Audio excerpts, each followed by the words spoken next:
going to pull this over on YouTube.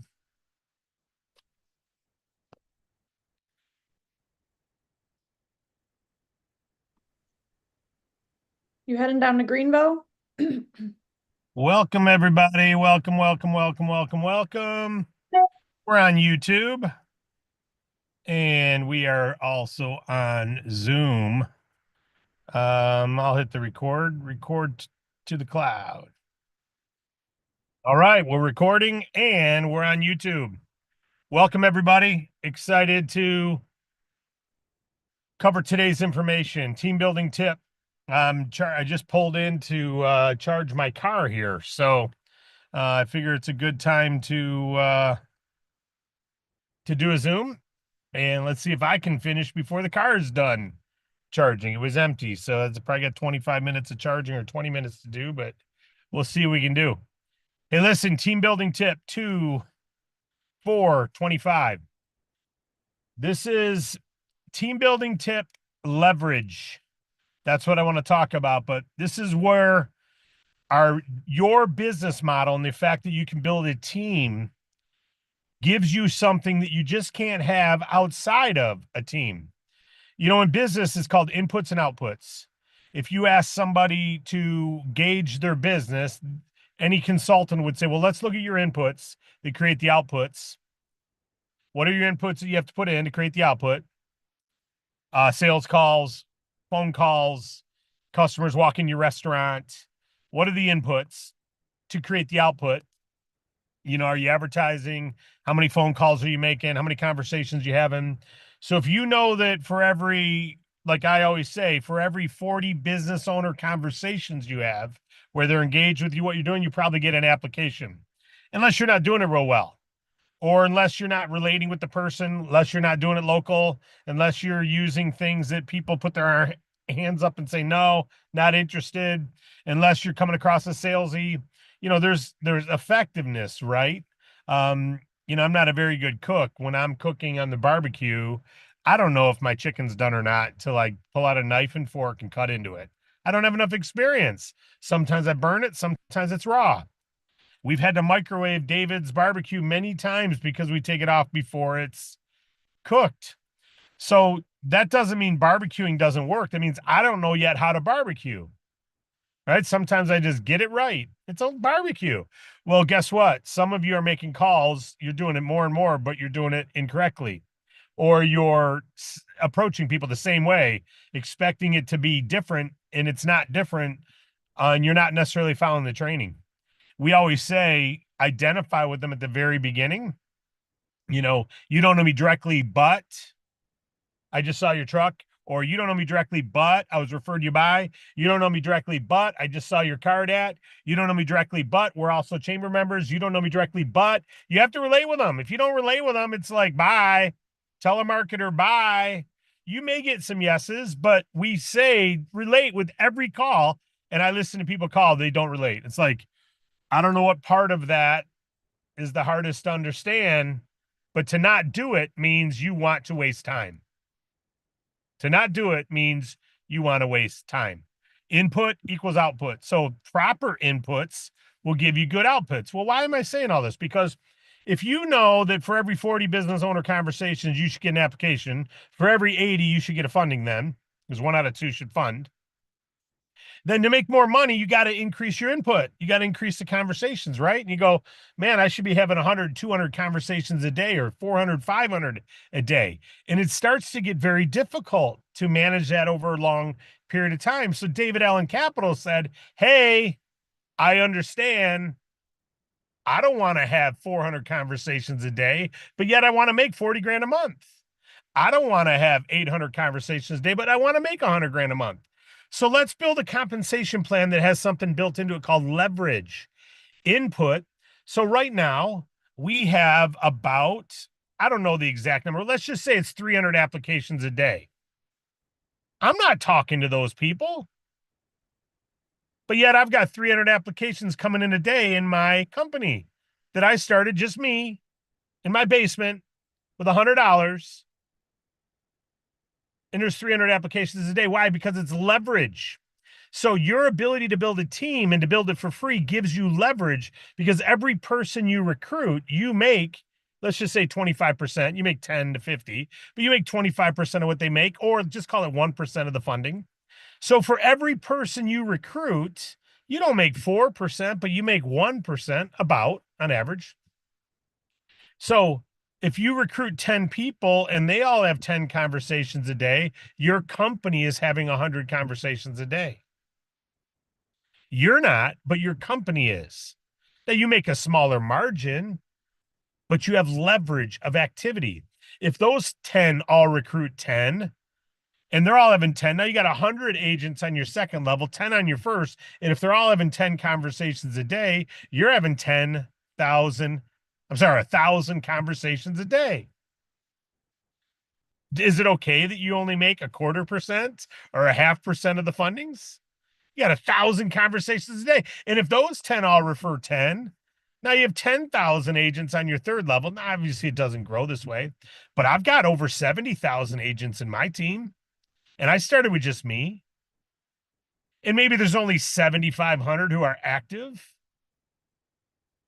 But that's how you end up. And maybe only 700 of those are really active. And that's why we're increasing our learning management software to increase the leverage, the quality of the leverage. So if you have recruited 10 people, but none of them do anything, do you have leverage yet? No, you actually have a time sucker. You have something that's going to take time from you. You don't have anything that's going to give you leverage. You have something that's taking leverage. So you want to be very discriminatory on who you recruit, that they exhibit the right behaviors. You don't recruit people who don't want to work. You don't recruit people, and I don't mean discriminatory based on race, gender, religion, age, any of that type of stuff. I'm talking about efforts, ambition, hunger, right? If someone doesn't have hunger, they waste your time. If someone doesn't have ambition, they waste your time. If someone is not coachable, they waste your time. If someone is not willing to do what an independent agent must do, they waste your time. So learn that on the front end, and now go with leverage. So inputs, increase your input tenfold to increase your output. Well, that's hard to do when you're already putting in a lot of time. Now, you can add more conversations yourself. We talked about it on yesterday's leadership call, things we can all do to increase our effectiveness. And maybe you could do advertising, and maybe you could do telemarketing legally, and maybe you can go to associations and join BNI groups and canvas local markets and dominate your local territory, and build relationships with 100 banks nationwide, and have 100 bank managers who know you by first name, who refer you every one of the people they have to say no to. Maybe that's your angle. I don't know your angle, but those are all leverage referral partnerships, right? But there's nothing better to drive your income than the team leverage. They are built-in referral partners who have financial incentive to build their own teams and build their organization. So if I'm you, and I'm not, but if I'm you, I'm saying, how do I increase my active, personally enrolled agents? Well, it usually means replace some of them. It doesn't mean replace, but add to them. You don't have to kick people out, but you can add to them. If you've recruited 10 people and you watch them, and, I have an agent who just got started yesterday, sent me a text this morning, check it out. And he's got his first loan application in, and he's all excited. And I said, that's awesome. Congratulations. And I got another one now too, a second one that's interested already. He's been with us since yesterday. 2 applications. Now, other people will join and they'll be here 6 months and not have an application. I can't. And it may be that he happened to talk to the right people at the right time, right? It may have nothing to do with effort. You have other people who have a lot of effort, don't have applications, but leverage happens with quantity. So you increase the quantity. If I said to you, postcards work, and I've got postcards with me. I was just when I stopped here to charge, I put a postcard in the men's room on top of the Purell gel where you wash your hands. I put one of my postcards there. People say, why would you do that? Well, one time I stopped to get lunch meat at a Meijer's, and I put a postcard in a van some construction van, and they got $150,000. And it was an employee driving the van. Called his owner, said, "Hey, someone left this card. Do we need money?" And the guy called me an hour later, and he got 150 grand from leaving a card on a windshield. I'm not saying you should count on that, but I don't have a problem leaving a card everywhere I go. It's a little billboard. Probably gets thrown away 90% of the time, 95% of the time. But hey, a seed not in the ground, if I take my apple seeds and I throw them in the trash can, odds are they're not going to become a tree. If I throw that apple on the side of the road, 1 out of every 1,000 of those might actually become a tree. And the same thing for you. So if I said postcards work, but you send out 300, you go, it didn't work. I sent out 300 cards and I didn't get any applications. Well, maybe your input wasn't high enough. Maybe you need 30,000 cards to get a return on investment. Maybe you got to invest 10 grand into postcards. Now, I'm not saying to do that. I'm just saying, do you see where input versus output? Input always creates output if you do enough of an input. It always works. Some people quit this business because they had 4 business owner conversations and no one applied for funding, and they think they did enough input. And we say it's going to take 40 on average before you get an application, and they quit after 4. So same with recruits. Some people recruit 3 people and they go, "Yeah, I recruited 3. They said they're going to do it and didn't do anything. I'm just not going to recruit anymore." Okay. You don't have to.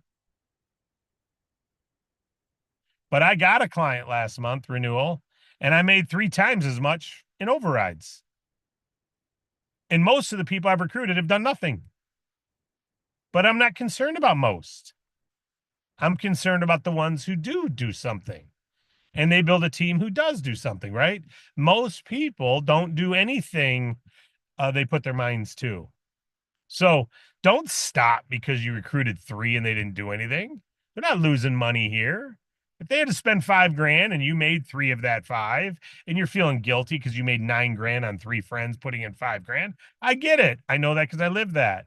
I get why you'd want to stop recruiting. You don't want to take people's 5 grand, but we're free for this reason alone. So you never feel guilty about recruiting. But if some of you get apathetic and don't build a team, employ leverage, and you'll forever have to work more and more and more and more and more and more and more and more hours just to get your income.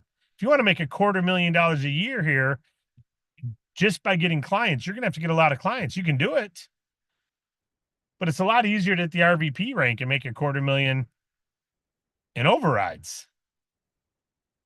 And you don't have to do it over and over and over again. And I'm going to end by saying this. You could spend a year writing a book that other people could write in 2 weeks. But by taking a year to write it, you've got it drilled down every little paragraph. Took you a day to write because you wanted to make sure it wasn't just the people you sold it to, but it's so good they tell everyone about it.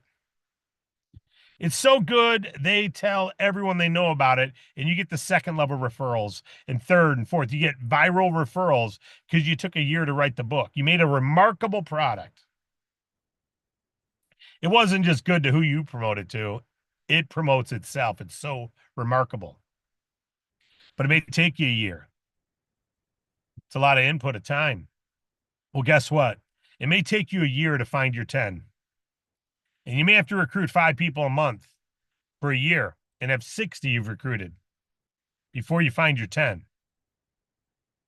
But when you have your 10, you may be making $250,000 a year in overrides on those 10. And is it okay that it take you a year, even 2 years? But you recruited 60, or are you going to stop? And maybe the way you're recruiting, you got to recruit 120 because you're not even talking to the people you recruit. You're just throwing mud against the wall and you're hoping by all means someone joins. That's not the right way. Do it the right way. Use our system. Put them through the questions. Make sure they're interested. Make sure they want to help business clients. They want to serve business owners. Make sure they have the courage and the willingness or the coachability to do it. Make sure they're going to go through the training. I had another agent join, not frontline to me, but joined under someone and called me, wanted help, didn't know who their enroller was, answered an ad in a newspaper, and couldn't get their enroller on the phone. and had 2 applications come in, get approved, and called me going off on me that we didn't have monthly payments. What type of company are you that you don't have monthly payment? It's ludicrous. Well, what's ludicrous is when we talked on the phone, I said, make sure you watch the funding training because you want to understand our funding before you're talking to clients. What's ludicrous is you ignored that advice of the CEO of the company who's funded thousands of businesses, hundreds of millions of dollars have come through our company, and he encouraged you to watch an hour-long training, and it was ludicrous that you chose not to, and then you call and rip him. So the reality is coachability is not something you should take lightly, nor I. Now, we corrected the situation. They recognize their issue. They're going to watch it again, and they're going to then, and you know what? Maybe she'll become or he'll become a great agent. I don't want to, you know, pull the curtain back on the person. But you see what type you're going to have that. And it's not even someone I enrolled because their enroller didn't encourage. But even when you do, even when you tell them, make sure you get trained, doesn't mean they will. Who cares? You keep going, you keep going, you keep going, you keep going, and you have leverage. In 5 years from now, you look back, you might have 800 to 1,000 active people in your team because 8,000 have joined, and you got 800 to 1,000 who are active, and you got 2 applications coming in a day and 5 new recruits per person every month. You're adding 4,000 people to your group every month, and you got thousands of applications coming in monthly, and you're only making 1/8 of a percentage of the funding, but you're doing millions of funding every month. That's called leverage. That's business ownership. That's what you're here for. That's what our pay plan allows you to do, but it doesn't for people who have the ability but don't recruit. Now, I want to tell you, I'm considering something where we limit the amount of people. I'm just considering this, limiting the amount of people an individual can recruit so that you get a little more discriminatory on who you recruit. Maybe there is a limit per week or per month.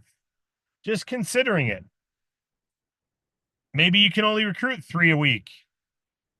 So they better be the right 3. And when they're gone, they're gone. Or maybe you can only recruit 3 this month.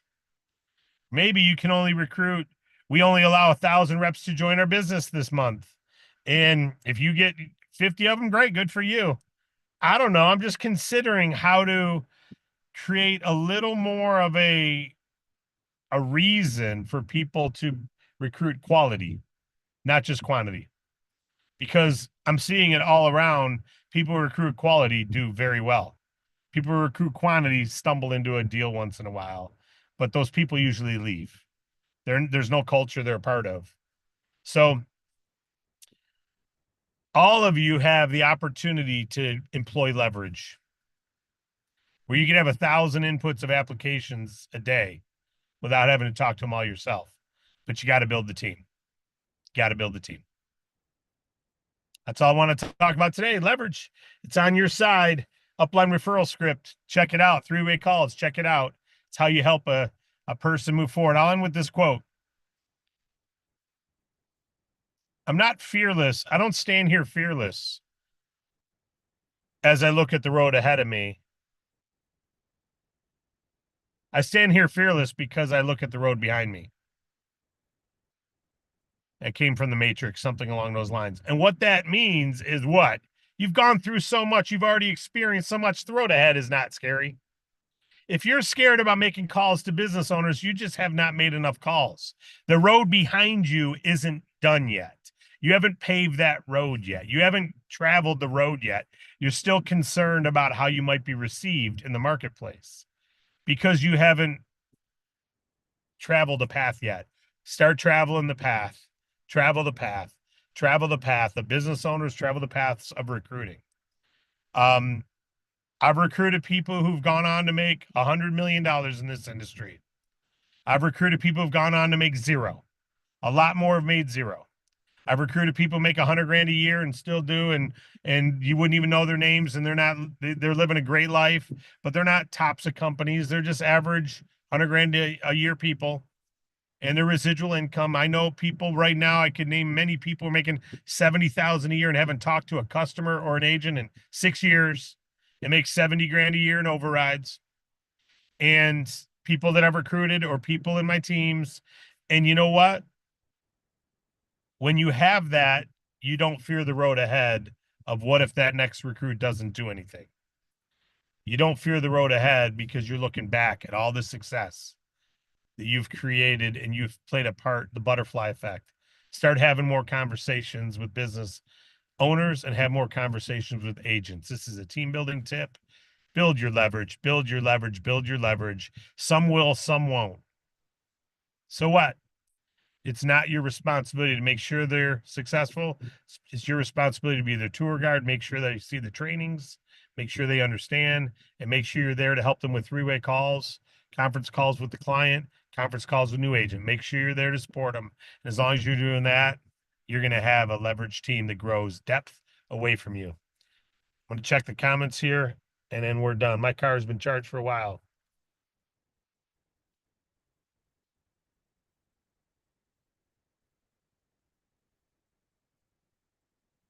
I see Morgan's on that Relevate question. I haven't heard anything about that. So I would call Relevate. Not sure about that. Okay, I don't see any other questions. Rock and roll. Let's go build our leverage. God bless you all. Appreciate you all. We'll see you tomorrow on the funding call with Wade Cordell.